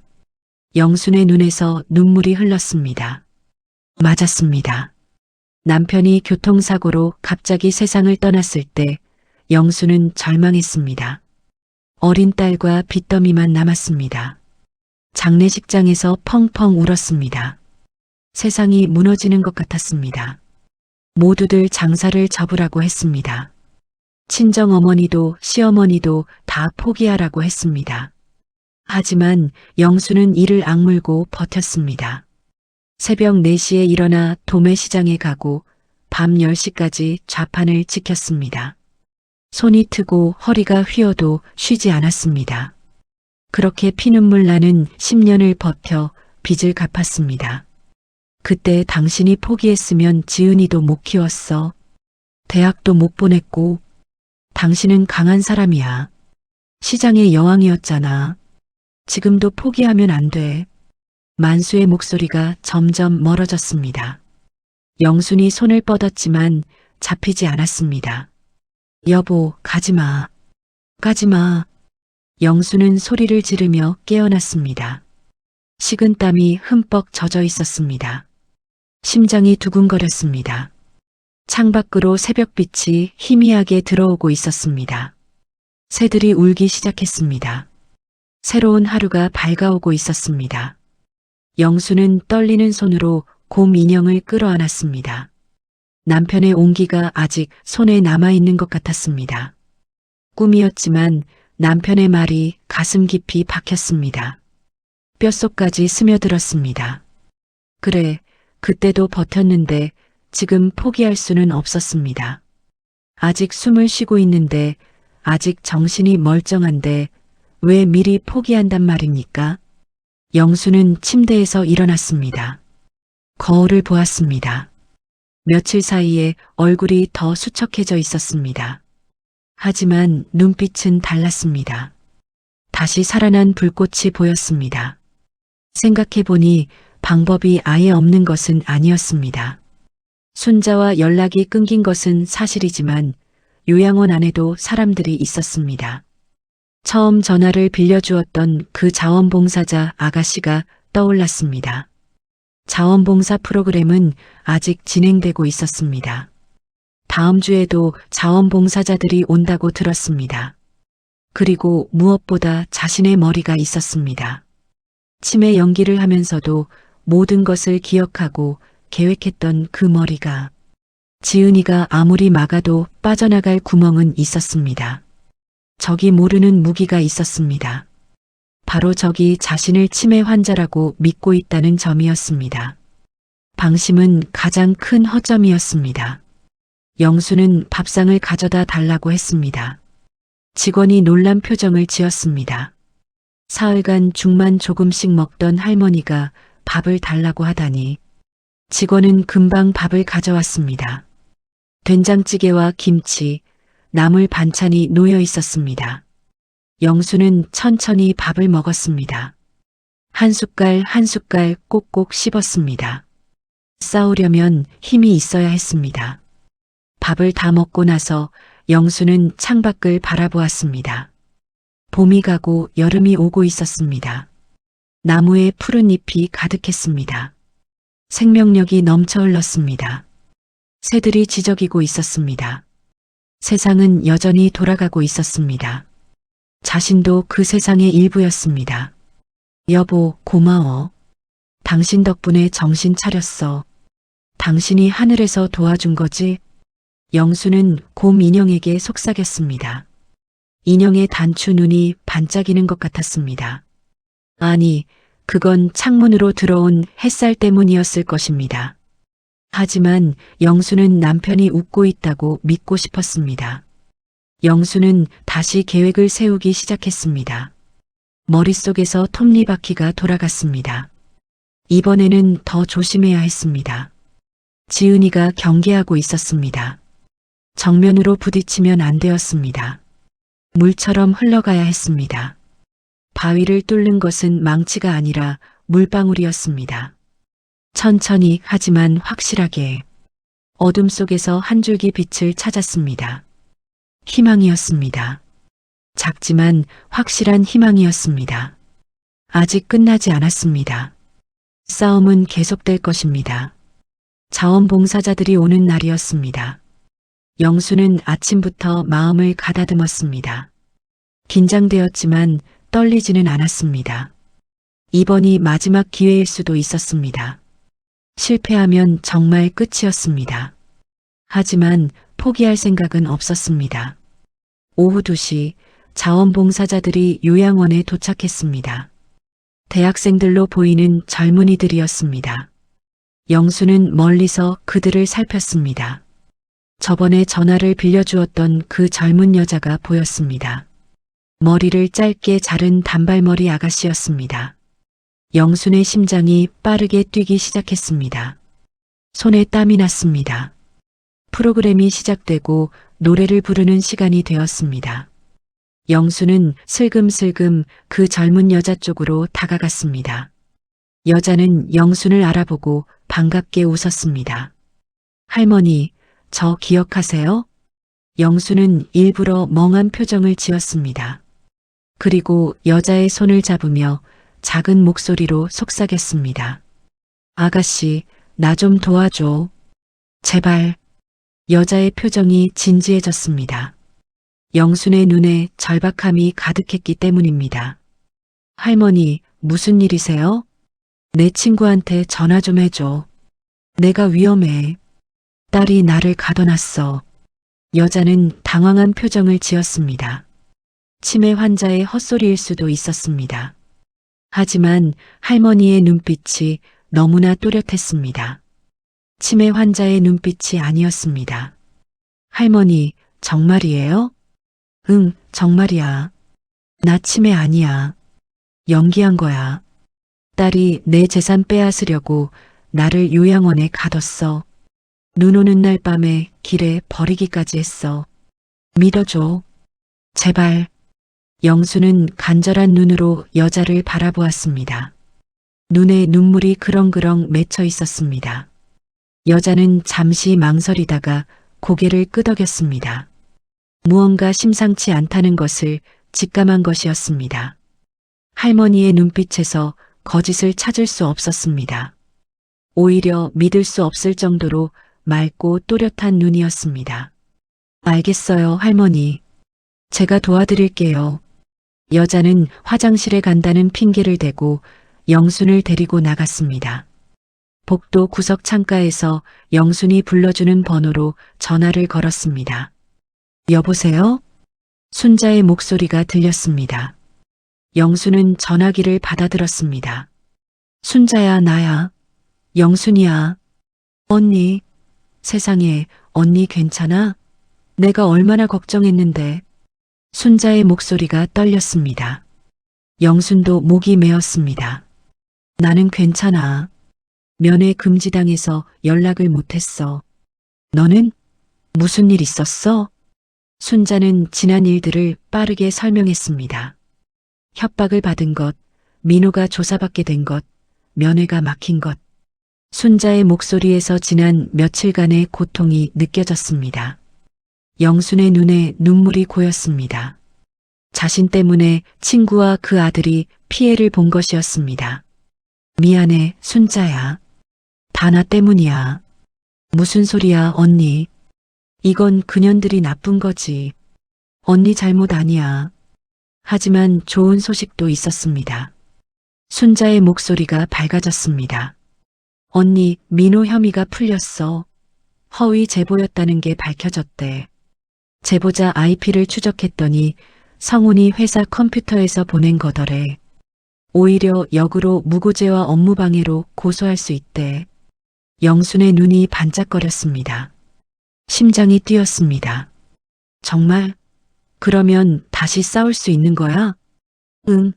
민호가 더 단단히 준비하고 있어. 증거를 다 모으고 있대. 이번에는 확실히 끝장을 낼 거래. 유기죄, 사기죄, 무고죄까지 전부 걸 거야. 영수는 안도의 한숨을 내쉬었습니다. 포기하지 않기를 잘했습니다. 아직 기회가 있었습니다. 순자야, 민호한테 전해줘. 내가 직접 증언할 수 있다고. 치매 연기였다는 것, 딸이 나를 버렸다는 것, 재산을 노리고 있다는 것, 다 증명할 수 있어. 알겠어, 언니. 내가 꼭 전할게. 그리고 이번에는 꼭 이기자. 전화를 끊고 영수는 젊은 여자에게 고개를 숙였습니다. 고마워, 아가씨. 덕분에 살았어.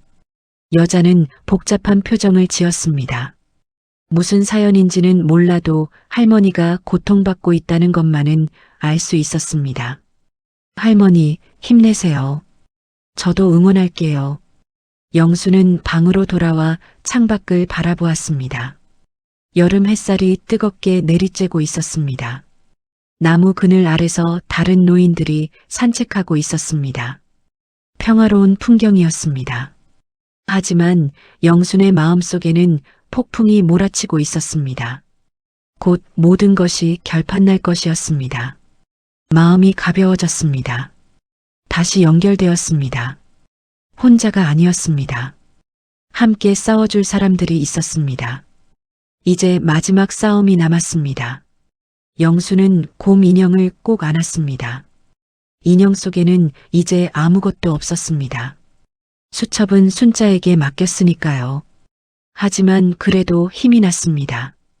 이 인형은 남편의 분신이었습니다. 남편이 하늘에서 지켜보고 있다고 믿었습니다. 여보, 조금만 기다려. 이제 끝낼게. 우리 딸한테 엄마가 어떤 사람인지 보여줄게. 영순의 눈빛에 불꽃이 타올랐습니다. 숨죽이고 있던 시장의 여왕이 다시 깨어났습니다. 30년간 시장을 호령하던 그 기세가 되살아났습니다. 마지막 전투가 시작될 것이었습니다. 그리고 이번에는 반드시 이길 것이었습니다. 승리는 곧 눈앞이었습니다. 법원 앞은 긴장감으로 가득했습니다. 영수는 순자의 부축을 받으며 계단을 올랐습니다. 오랜만에 요양원 밖으로 나온 것이었습니다. 민호가 법원의 허가를 받아 영순을 증인으로 출석시킨 것이었습니다. 법정문이 열리자 영순의 눈에 지은이 들어왔습니다. 딸은 변호사 옆에 앉아 있었습니다. 영순과 눈이 마주치자 지은의 얼굴이 굳어졌습니다. 어머니가 저렇게 또렷한 눈빛으로 걸어 들어올 줄은 몰랐을 것입니다. 재판이 시작되었습니다. 민호가 원고 측 변호사로서 먼저 발언했습니다. 재판장님, 피고인 한지은과 박성우는 원고 김영순을 유기하고 치매를 가장하여 후견인 자격을 취득한 뒤 재산을 탈취하려 했습니다. 또한 저에게 허위 사실을 제보하여 업무를 방해했습니다. 지은의 변호사가 반박했습니다. 원고 김영수는 병원에서 치매 진단을 받은 환자입니다. 진단서가 증거로 제출되어 있습니다. 민호가 고개를 저었습니다. 그 진단은 원고가 의도적으로 오답을 말해 받아낸 것입니다. 원고 본인이 직접 증언하겠습니다. 재판장이 영순을 증인석으로 불렀습니다. 영순은 천천히 일어나 증인석으로 걸어갔습니다. 마이크 앞에 서자 심장이 두근거렸습니다. 하지만 떨리지는 않았습니다. 30년간 시장에서 단련된 배짱이 있었습니다. 증인, 본인의 이름과 나이를 말씀해 주세요. 김영순, 73입니다. 목소리가 또렷했습니다. 떨림이 없었습니다. 방청석에서 웅성거리는 소리가 들렸습니다. 치매 환자라더니 저렇게 말을 잘한다고. 증인은 치매 진단을 받으셨는데 지금 상태는 어떻습니까? 영수는 똑바로 재판장을 바라보며 대답했습니다. 30년간 시장에서 손님들과 눈싸움을 해온 그 눈빛이었습니다. 저는 치매가 아닙니다. 연기한 것입니다. 딸이 제 재산을 빼앗으려 한다는 것을 알고 일부러 치매인 척했습니다. 병원 검사에서도 의도적으로 틀린 답을 말했습니다. 법정이 술렁거렸습니다. 지은의 얼굴이 창백해졌습니다. 옆에 앉은 성훈이 뭐라고 속삭였지만 지은은 듣지 못하는 것 같았습니다. 왜 그런 연기를 하셨습니까? 딸이 저를 눈 오는 밤에 길에 버렸습니다. 병원에서 깨어났을 때 딸이 후견인이 되려 한다는 것을 알았습니다. 그래서 오히려 그걸 이용하기로 했습니다. 시간을 벌어서 재산을 지키고 딸의 범죄를 증명하려고요. 민호가 증거 자료를 제출했습니다. 결정적인 증거였습니다. 눈 오던 밤 영순이 쓰러져 있던 곳에 CCTV 영상이었습니다. 지은의 차가 영순을 내려놓고 떠나는 장면이 선명하게 찍혀 있었습니다. 이 영상은 피고인이 원고를 유기한 증거입니다. 지은이 벌떡 일어났습니다. 그건 어머니가 스스로 내리겠다고 한 거예요. 저는 유기한 적 없어요. 재판장이 조용히 하라고 경고했습니다. 영수는 딸을 바라보았습니다. 슬프고 안타까웠습니다. 하지만 물러설 수 없었습니다. 지은아. 영순이 딸의 이름을 불렀습니다. 법정이 조용해졌습니다. 엄마가 너한테 뭘 잘못했니? 왜 엄마를 버렸어? 비린내 나는 게 그렇게 창피했어? 지은의 눈에 눈물이 고였습니다. 입술이 파르르 떨렸습니다. 하지만 아무 대답도 하지 못했습니다. 엄마는 너 키우려고 30년을 생선 팔았어. 새벽 4시에 일어나서 도매시장 가고 손 트고 허리 휘어도 쉬지 않았어. 내가 학교에서 놀림당할 때 엄마 가슴이 얼마나 아팠는지 몰라. 그래도 다른 방법이 없었어. 다 너 대학 보내려고, 너 좋은데 시집 보내려고 그랬어. 근데 넌 엄마를 눈밭에 버렸어. 얼어 죽게. 지은의 눈에서 눈물이 흘러내렸습니다. 화장이 번졌습니다. 어깨가 떨렸습니다. 방청석에서도 훌쩍이는 소리가 들렸습니다. 모녀의 비극에 모두가 숨을 죽이고 있었습니다. 재판은 영순의 승리로 끝났습니다. 재판장이 판결문을 읽었습니다. 지은과 성훈에게 유기죄와 사기 미수죄가 인정되었습니다. 추가로 성훈에게는 협박죄와 무고죄도 인정되었습니다. 징역 2년에 집행유예 3년 판결이 내려졌습니다. 후견인 자격은 즉시 박탈되었습니다. 영순의 재산은 온전히 영순의 것으로 돌아왔습니다. 300억 원이 넘는 재산이 딸의 손에서 벗어났습니다. 판결이 끝나고 지은이 자리에서 일어나지 못했습니다. 성훈이 부축해도 다리에 힘이 없었습니다. 영수는 그 모습을 보며 가슴이 아팠습니다. 저것도 내 딸이구나.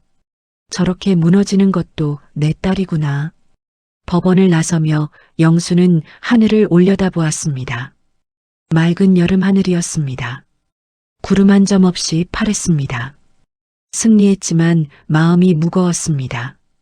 딸을 법정에 세운 어머니의 심정을 누가 알까요? 이기고도 진 것 같은 기분이었습니다. 순자가 영순의 손을 꼭 잡았습니다. 거칠지만 따뜻한 손이었습니다. 언니 잘했어. 이게 맞는 거야. 언니 잘못 아니야.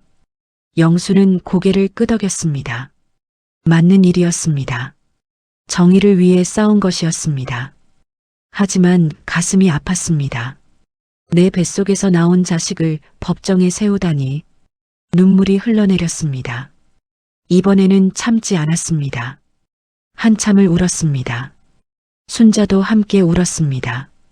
두 노인은 법원 앞에서 한참을 서 있었습니다. 1년이 지났습니다. 영수는 요양원을 나와 작은 아파트에서 살고 있었습니다. 순자가 구해준 곳이었습니다. 25평 남짓한 공간이었지만 햇살이 잘 들어와 따뜻했습니다.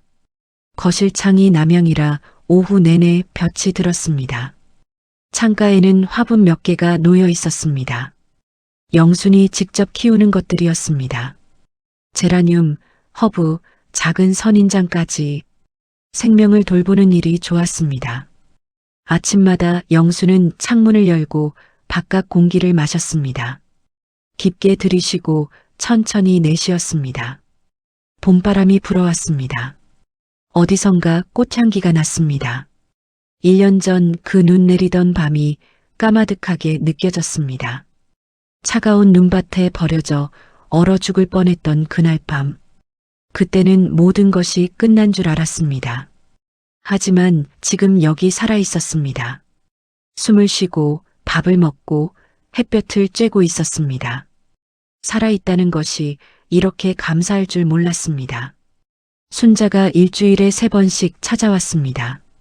함께 밥을 먹고 이야기를 나누고 가끔은 동네를 산책했습니다. 시장에서 함께 장사하던 시절 이야기를 하며 웃었습니다. 그때는 힘들었는데 지금 생각하면 행복한 시절이었다고. 언니, 요즘 얼굴이 많이 좋아졌어. 순자가 말했습니다. 영수는 거울을 보지 않아도 알았습니다. 마음이 편해지니 얼굴도 펴졌습니다. 재산의 대부분은 사회에 환원하기로 했습니다. 어려운 노인들을 위한 재단을 만들었습니다. 자식에게 버림받은 노인들, 갈 곳 없는 노인들을 돕는 재단이었습니다. 민호가 법적인 절차를 도와주었습니다. 영수는 돈에는 관심이 없었습니다. 그 돈 때문에 딸을 잃었으니까요. 지은과는 재판이 끝난 이후 한 번도 만나지 않았습니다. 연락도 아무것도 없었습니다. 영수는 기다렸습니다. 딸이 먼저 찾아오기를 기다렸습니다.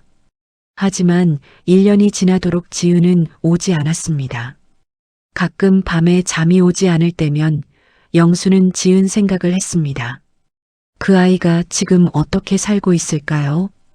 여전히 하루에 10번씩 손을 씻고 있을까요? 여전히 엄마를 원망하고 있을까요? 알 수 없었습니다. 알고 싶지만 물어볼 수 없었습니다. 어느 따뜻한 봄날 오후였습니다.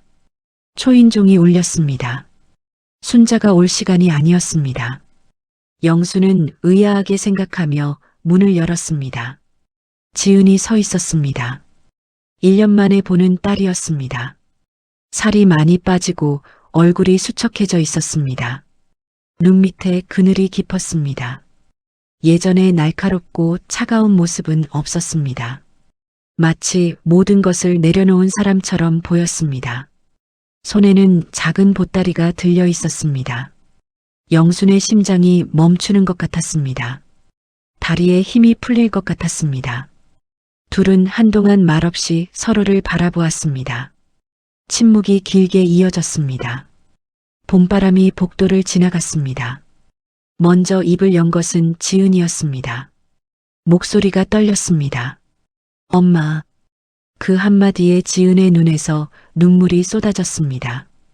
참으려 해도 참을 수 없었습니다. 어깨가 들썩이며 울기 시작했습니다.